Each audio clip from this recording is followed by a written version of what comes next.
বন্ধুসকল আজিৰ ভিডিঅ'ত আমি আলোচনা কৰিম যে আপুনি আপোনাৰ আধাৰ কাৰ্ড বা আপোনাৰ ঘৰৰ যিকোনো এখন আধাৰ কাৰ্ড আপুনি কেনেকৈ শুধৰণি কৰিব অনলাইনৰ জৰিয়তে। নাম, অভিভাৱকৰ নাম, গাঁও, ঠিকনা, চহৰ, জন্ম তাৰিখ, ফটো, মোবাইল নম্বৰ এইবোৰ আপুনি কেনেকৈ অনলাইনত শুধৰণি কৰিব সেই বিষয়ে আজি আমি এই ভিডিঅ'টোত আলোচনা কৰিম।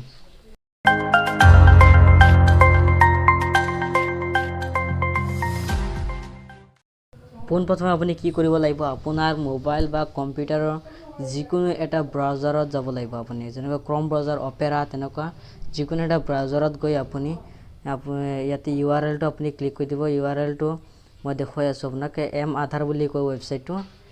সেই ৱেবছাইটটোৰ URL হৈছে myaadhar.udai.gov.in। এই ৱেবছাইটটো আপুনি অন কৰি পেলাই ইয়াতে লগইন ক্লিক কৰি দিব। লগইন ক্লিক কৰি দিয়াৰ পিছতে আপুনি আপোনাৰ যোনখন আধাৰ কাৰ্ড শুধৰণি কৰিব সেই আধাৰ কাৰ্ডখনৰ নম্বৰটো মাৰি কেপচাটো ডায়াল কৰি OTP সেন্ড কৰি দিব। OTP সেন্ড কৰি দিয়াৰ পিছতে OTP লগইন হৈ গ'ল। আপোনাৰ লগইন হোৱাৰ পিছতে আপুনি ইয়াতে ডাউনলোড আধাৰ, অৰ্ডাৰ আধাৰ, PPC, আপডেট আধাৰ। তো বন্ধুসকল আপডেট আধাৰ নামৰ অপশ্যনটো ক্লিক কৰি আপুনি আপোনাৰ আধাৰ কাৰ্ডখন শুধৰণি কৰিব পাৰিব অনলাইনত।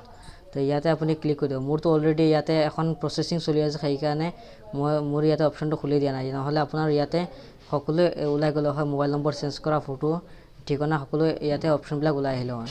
তো বন্ধুসকল মই পিছৰ প্ৰচেছত যাওঁ। মোৰ আধা কাম ইয়াতে হৈ আছে, এটা অপশ্যন ক্লিক কৰা হৈ আছে। তো ইয়াতে মই ক্লিক কৰি মোৰ যোনটো আগৰ ডেট অফ বাৰ্থ ইয়াতে ওপৰত শ্ব' কৰিছে আৰু যোনটো নতুন ডেট অফ বাৰ্থ যোনটো দিয়া হ'ব, পান কাৰ্ডৰ মই ডকুমেণ্ট পান কাৰ্ড ছাপৰ্টিং দি আছোঁ, গতিকে পান কাৰ্ডৰ যোনটো ডেট অফ বাৰ্থ আছে সেই ডেট অফ বাৰ্থটো মই ইয়াত বহাই দিছোঁ। বহাৰ পিছত আপোনাৰ ইয়াতে ডকুমেণ্ট কি হয় সেইটো আপুনি চিলেক্ট কৰি ল'ব। মই পান কাৰ্ড দি আছোঁ, পান কাৰ্ডটো চিলেক্ট কৰি লওঁ। পান কাৰ্ড চিলেক্ট কৰি লোৱাৰ পিছতে আপুনি আপোনাৰ যোনখন ডকুমেণ্ট আছে সেই ডকুমেণ্টখন আপুনি স্কেনিং কৰি ল'ব। তো মই স্কেনিং কৰি ল'লোঁ। স্কেনিং কৰি লোৱাৰ পিছত আপুনি যিকোনো এটা ব্ৰাউজাৰ এপ্লিকেশ্যন গৈ আপুনি এইটো ক্ৰপ কৰিব। ক্ৰপ কৰি এইটো PDF ফাইলত বা JPG, PNG তেনেকুৱা অপশ্যনত আপুনি ছেভ কৰি ল'ব। তো মই ডকুমেণ্টটো এতিয়া ছেভ কৰি ল'লোঁ। ছেভ কৰি লোৱাৰ পিছতে আকৌ পুনৰ মই ৱেবছাইটলৈ ঘূৰি যাম। ইয়াত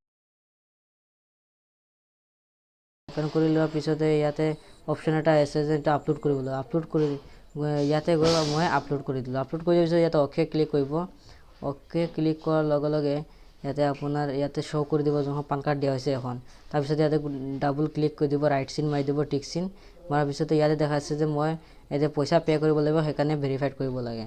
তো ইয়াত দিয়াৰ লগে লগে এটা নতুন পেজ খোল খাই আহিব। ইয়াতে আপুনি ইয়াতে যিকোনো গুগল পে', ফোনপে' যিকোনো এটা চিলেক্ট কৰি ল'ব। ইয়াত আপোনাৰ 50 টকা কাটিব নেট বেংকিঙৰ পৰা। গতিকে মই ইয়াতে পে'টিএম অন কৰি পেলাই QR কোড স্কেন কৰি মই ইয়াতে পে' কৰি দি আছোঁ।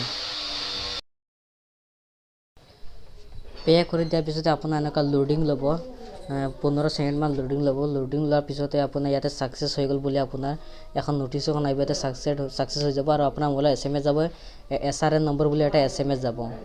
আৰু SMS যোৱাৰ পিছত আপুনি ইয়াতে ডিটেইলছ পাই যাব যে ইয়াতে আপোনাৰ হৈ গ'ল বুলি। ইয়াতে 3টা ভেৰিফাইড হৈ গ'ল আৰু এটা ফিল্ড ভেৰিফিকেশ্যন হ'ব। সেইটো হোৱাৰ পিছতে আপোনাৰ ফিল্ড ভেৰিফিকেশ্যন নহয়, এতিয়া মানে অনলাইন ভেৰিফিকেশ্যন হ'ব। হোৱাৰ পিছতে ইয়াতে কমপ্লিট হৈ যাব বা ৰিজেক্টেড যোনটো হয়, কমপ্লিটটো চিয়'ৰ হ'বই, কিয়নো আমি ডকুমেণ্টবিলাকে কাৰেক্ট দি আছোঁ। যদি ভুল দিয়ে তেতিয়াহ'লেতো ৰিজেক্ট মাৰিবই। কাৰেক্ট ডকুমেণ্ট দিয়াৰ পিছতে ইয়াতে আপোনাৰ কাৰেকশ্যন হ'বই। তাৰপিছত ইয়াত দেখাই আছে যে ভেৰিফিকেশ্যন চলি আছে বুলি। যেতিয়া 2-3 দিনমান পিছত আপোনাৰ মোবাইলত SMS আহিব যে আপোনাৰ কাৰ্ডখন শুধৰণি হৈ গ'ল বুলি, তেতিয়া আপুনি আপোনাৰ আধাৰ কাৰ্ড নম্বৰ বা এই মোবাইলত যোৱা SRN নম্বৰ যোনকেইটা 12টা-15টামান নম্বৰ যাব, সেইটো নম্বৰ দি আপুনি ডাউনলোড কৰি ল'ব পাৰিব। আপোনাৰ নতুন যোনখন শুধৰণিকৈ অহা আধাৰ কাৰ্ড যোনখন এখন আপুনি ডাউনলোড কৰি ল'ব পাৰিব।